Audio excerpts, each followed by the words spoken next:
یا محض اپنے ذہنوں کو تیز کر دیں یا اپنے آپ کو دلائل اور براہین سے مسلح کرنے کے لیے تاکہ وہ وقت پڑنے پر فوراً کام آ سکیں۔ اس کی مثال ایسی ہے جیسے کسی نے ہتھیار اور اسلحہ کی مکمل تیاری جنگ کرنے کے لیے جنگ سے پہلے ہی کر لی ہو۔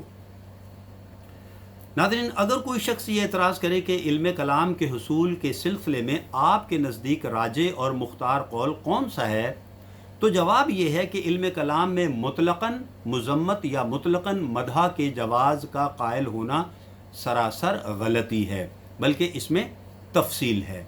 لہذا اب ہم اس کی مختصراً سی تفصیل دیکھتے ہیں۔ بعض چیزیں ایسی ہیں جن میں حرمت خود موجود ہوتی ہے، جیسے کہ شراب اور مردار کے اس میں حرام ہونے کا وصف خود اسی میں موجود ہے۔ پہلی میں تو یہ ہے کہ شراب آدمی کو نشہ میں مبتلا کر دیتی ہے کہ اسے کسی چیز کا ہوش نہیں رہتا۔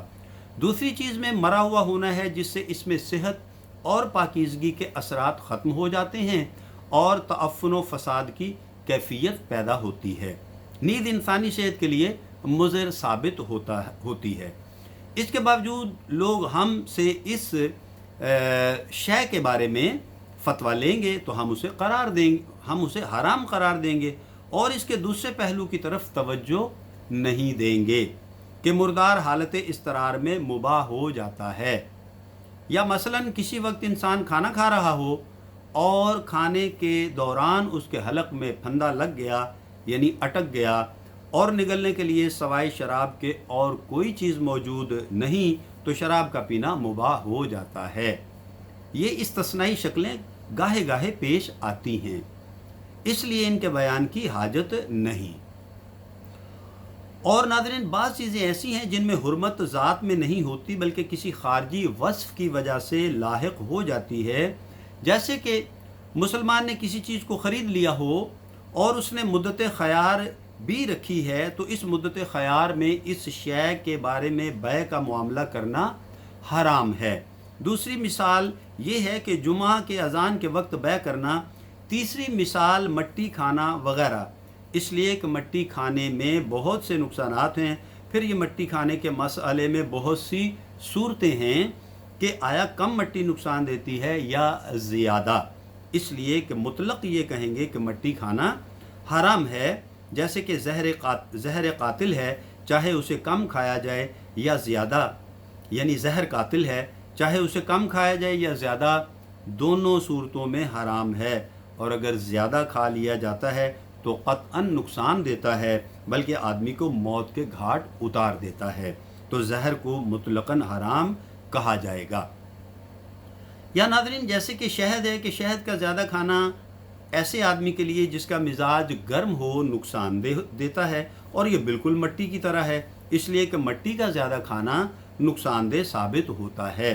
لہذا شراب پر حرام ہونے کا مطلق حکم لگانا، پس شہد کے حلال ہونے پر مطلق حکم لگانا ان کے غالب احوال پر نظر کرتے ہوئے ہے، تو کسی شے کے حکم لگانے کے لیے اس کے غالب احوال کا خیال کیا جاتا ہے۔ لہذا ناظرین، اس وضاحت سے یہ نتیجہ نکلتا ہے کہ سب سے بہتر یہ ہے کہ علم کلام میں تشفی بخش تفصیل کریں اور یہ کہیں کہ علم کلام میں نقصان بھی ہے اور فائدہ بھی، اس لیے علم کلام کے فوائد کو سامنے رکھتے ہوئے استفادہ کے وقت اسے ضرورت کے پیش نظر حلال یا مندوب واجب قرار دیا جائے گا۔ اگر علم کلام سے نقصان اور مضرت کا خطرہ ہو تو پھر وہ اس وقت حرام ہو جاتا ہے۔ علم کلام سے نقصان اس طرح ہوتا ہے کہ بسا اوقات اس سے شکوک و شبہات پیدا ہوتے ہیں، عقائد متزلزل ہو کر ان کا ایقان اور اذعان بھی ختم ہو جاتا ہے۔ یہ حالات آدمی کو ابتدا ہی میں پیش آتے ہیں، جبکہ دلائل مشکوک ہوں یا اس میں لوگ اختلاف کر رہے ہوں، تو اس طرح اعتقاد میں خلل واقع ہوتا ہے۔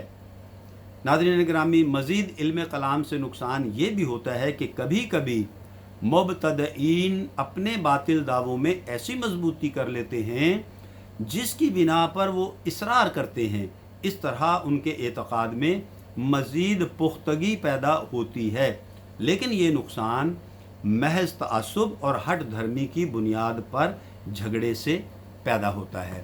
تو ناظرین آج کے لیکچر کے لیے اتنا ہی. امید کرتے ہیں آپ کو ہمارا یہ لیکچر پسند آیا ہوگا اور آپ ہماری اس ویڈیو کو لائک شیئر اور سبسکرائب کریں گے اور اپنی قیمتی رائے سے بھی آگاہ کریں گے. ناظرین حیات و صحت رہی تو آئندہ ویڈیو کے ساتھ آپ کی خدمت میں پھر حاضر ہوں گے. اس کے علاوہ ہم اللہ سے دعا کرتے ہیں کہ ہمارے بیان میں اگر کوئی کمی کوتاہی خامی رہ گئی ہے تو اسے معاف فرما کر اپنی بارگاہ میں قبول فرمائے.